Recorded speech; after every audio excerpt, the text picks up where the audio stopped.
નમસ્તે બાળમિત્રો, આજે આપણે એક નવી કવિતા શરૂ કરવા જઈ રહ્યા છીએ, જેનું નામ છે અખિલ બ્રહ્માંડ.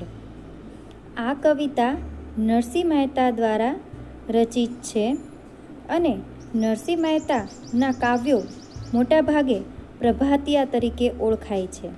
પ્રભાતિયા એટલે પ્રભાત એટલે કે સવારે ગવાતા ગીત, સવારે ગવાતા પ્રાર્થના ગીત. તો આ એક પ્રકારનું પ્રાર્થના ગીત જ છે. ચાલો તો શરૂ કરીએ. દરેક પંક્તિઓમાં આપણે સૌથી પહેલાં તેના શબ્દો સમજીશું અને ત્યારબાદ હું તમને તેનો ભાવાર્થ સમજાવીશ. તો સૌથી પહેલી પંક્તિઓ છે: અખિલ બ્રહ્માંડમાં એક તું શ્રી હરિ, જુજવે રૂપે અનંત ભાસે, દેહમાં દેવ તું, તેજમાં તત્વ તું, શૂન્યમાં શબ્દ થઈ વેદ વાસે, અખિલ બ્રહ્માંડમાં. હવે સૌપ્રથમ શબ્દો સમજી લઈએ. અખિલ એટલે કે આખું, સમગ્ર, સમસ્ત, હોલ. બ્રહ્માંડ એટલે કે દુનિયા, વિશ્વ, યુનિવર્સ. જુજવે એટલે અલગ અલગ, જુદા જુદા. અનંત એટલે કે જેનો કોઈ અંત નથી તે, વિશાળ. ભાસે એટલે કે આભાસ થવો, દેખાવું. દેહ એટલે શરીર, તન, કાયા, બોડી. દેવ એટલે કે ઈશ્વર, ભગવાન, ગોડ. તેજ એટલે કે અજવાળું, લાઇટ. તત્વ એટલે કે આપણા 5 તત્વો, જેને આપણે કહીએ છીએ પંચ મહાભૂત. તો આ 5 તત્વો ક્યાં ક્યાં છે? તો કે પૃથ્વી, જળ, અગ્નિ, વાયુ અને આકાશ. શૂન્ય એટલે કે શૂન્યાવકાશ, ખાલી જગ્યા જ્યાં કશું જ નથી.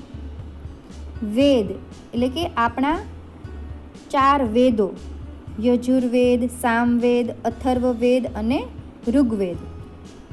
વાસે એટલે કે વસે છે, રહે છે. તો હવે એનો ભાવાર્થ સમજીએ. આ પંક્તિઓ દ્વારા કવિ કહે છે કે આ આખાય બ્રહ્માંડમાં ભગવાન તમે એક જ છો. જુદા જુદા રૂપો જેવા કે ઈશ્વર, અલ્લાહ, રામ, કૃષ્ણ, ઈસુ, ખ્રિસ્ત વગેરેમાં તમે લોકોને દેખાવ છો. અમારા શરીરમાં આત્મા રહેલો છે, એ પણ ભગવાન તમે જ છો. તત્વોના મૂળમાં રહેલું તેજ એટલે કે અજવાળું પણ તમે જ છો. શૂન્યાવકાશ એટલે કે જ્યાં કશું જ નથી ત્યાં પણ તમે શબ્દ થઈ વેદ સ્વરૂપે વસેલા છો, નિવાસ કરો છો. પછીની પંક્તિઓ છે: પવન તું, પાણી તું, ભૂમિ તું ભૂધરા, વૃક્ષ થઈ ફૂલી રહ્યો આકાશે, વિવિધ રચના કરી અનેક રસ લેવાને, શિવ થકી જીવ થયો એ જ આશે, અખિલ બ્રહ્માંડમાં. પવન એટલે કે વાયુ, એર. પાણી એટલે કે જળ, નીર, વોટર. ભૂમિ એટલે કે ધરા, ધરતી, જમીન, લેન્ડ. ભૂધરા એટલે કે ભૂમિને ધારણ કરનાર. વૃક્ષ એટલે કે ઝાડ, તરુ, ટ્રી. ફૂલી રહ્યો એટલે કે કદ વધારી રહ્યો, વિકસી રહ્યો, ગ્રો. આકાશ એટલે કે આભ, ગગન, સ્કાય. વિવિધ એટલે કે જુદી જુદી. અનેક એટલે એક કરતાં વધારે. આ પંક્તિઓ દ્વારા કવિ કહે છે કે પવનમાં પણ તમે છો, પાણીમાં પણ તમે છો, ભૂમિ એટલે કે જમીનમાં પણ તમે છો. હે ભગવાન, આ ભૂમિને ધારણ કરનાર પણ તમે જ છો. તમે વૃક્ષોમાં પણ રહેલા છો અને આકાશ તરફ વિસ્તરી રહ્યા છો. હે ભગવાન, આ આકાશમાં પણ તમે જ રહેલા છો.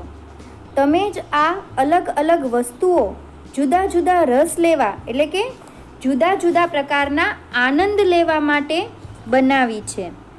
શિવ એટલે કે પરમાત્મા, ઈશ્વર અને જીવ એટલે કે આપણે સૌ મનુષ્ય. જીવનું લક્ષ્ય શું હોય? તો કે શિવની પ્રાપ્તિ. મૃત્યુ પછી આપણે શિવ મંદિરે જઈએ છીએ, કારણ કે શિવ અને જીવ બંનેનું મિલન થાય છે. શિવને પ્રાપ્ત કરવાની એટલે કે મેળવવાની આશા એટલે કે ઈચ્છાથી જ કોઈ પણ જીવ જે છે એ પૃથ્વી પર જન્મ લે છે. હવે પછીની પંક્તિઓ છે. વેદ તો એમ વદે, શ્રુતિ સ્મૃતિ સાખ દે, કનક કુંડળ વિશે ભેદ ન હોય, ઘાટ ઘડ્યા પછી નામ રૂપ જૂજવા, અંતે તો હેમનું હેમ હોય અખિલ બ્રહ્માંડમાં.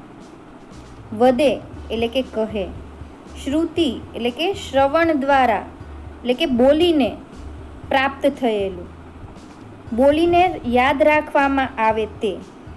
પહેલાંના જમાનામાં ગુરુ શ્લોકો મંત્રોનું જ્ઞાન શિષ્યોને બોલીને આપતા તથા બધું જ બોલીને જ શીખવતા અને શિષ્યોએ તે યાદ રાખવાનું, લખીને યાદ રાખવાની કોઈ પ્રથા હતી નહીં.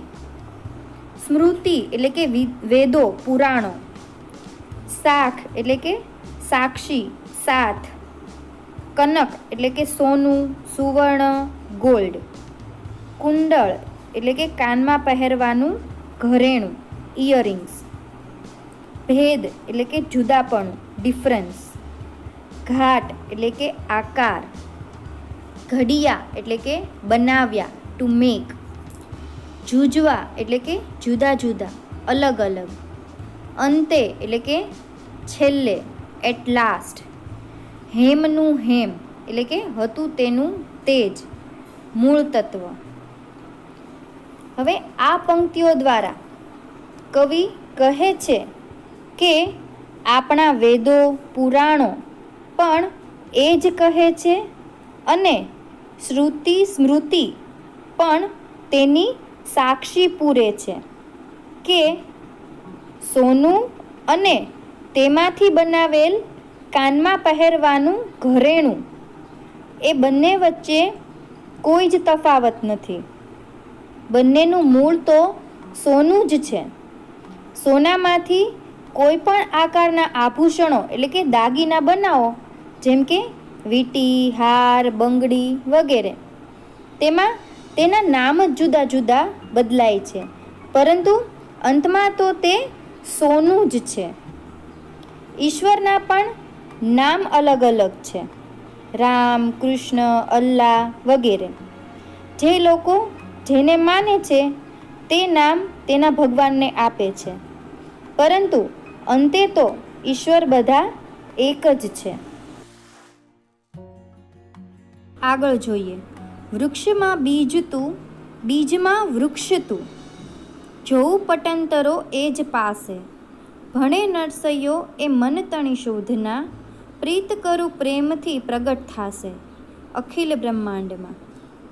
બીજ એટલે કે દાણો સીડ, પટંતરો એટલે કે પડદો અંતરપટ, પ્રીત એટલે કે પ્રેમ લવ, પ્રેમથી એટલે કે વિથ લવ, પ્રગટ એટલે કે એકાએક સામે આવવું.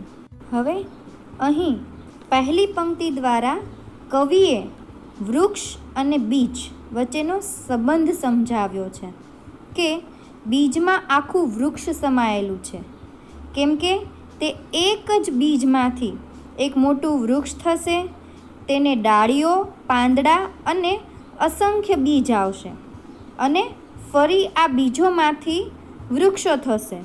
આમ બીજમાં વૃક્ષ અને વૃક્ષમાં બીજ સમાયેલા છે. નરસિંહ મહેતા કહે છે કે બીજમાં વૃક્ષ અને વૃક્ષમાં બીજ રહેલા છે એ આપણને દેખાતા નથી, કારણ કે તે બંને વચ્ચે એક પ્રકારનો અંતરપટ એટલે કે પડદો છે. નરસિંહ મહેતા કહે છે કે આપણા મનની ઈશ્વરને પ્રાપ્ત કરવાની, ઈશ્વર તત્વને મેળવવાની શોધ છે. એ ત્યારે જ પૂરી થશે જ્યારે ઈશ્વરને સાચા મનથી પ્રેમ કરવામાં આવશે. ઈશ્વરને માપવાથી, તોલવાથી કે સરખાવવાથી તે મળતા નથી. માત્ર ને માત્ર સાચા મનથી પ્રેમ જ કરવામાં આવે તો ભગવાન આપમેળે પ્રગટ થાય છે, દેખાય છે, મળે છે.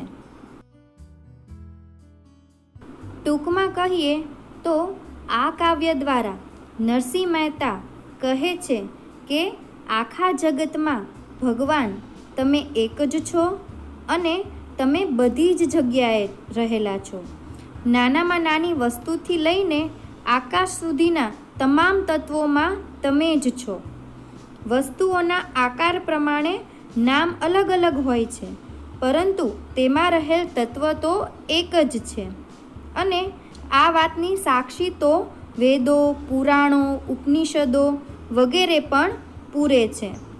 વૃક્ષ અને બીજ એકબીજામાં જ સમાયેલા છે, જે આપણને વચ્ચે રહેલા અજ્ઞાનરૂપી પડદાના લીધે દેખાતું નથી. ભગવાનને મેળવવા હોય તો તેમને નિસ્વાર્થ પ્રેમ તથા ભક્તિ કરવી પડે, તો જ ભગવાન પોતે જ સામે આવી જાય છે.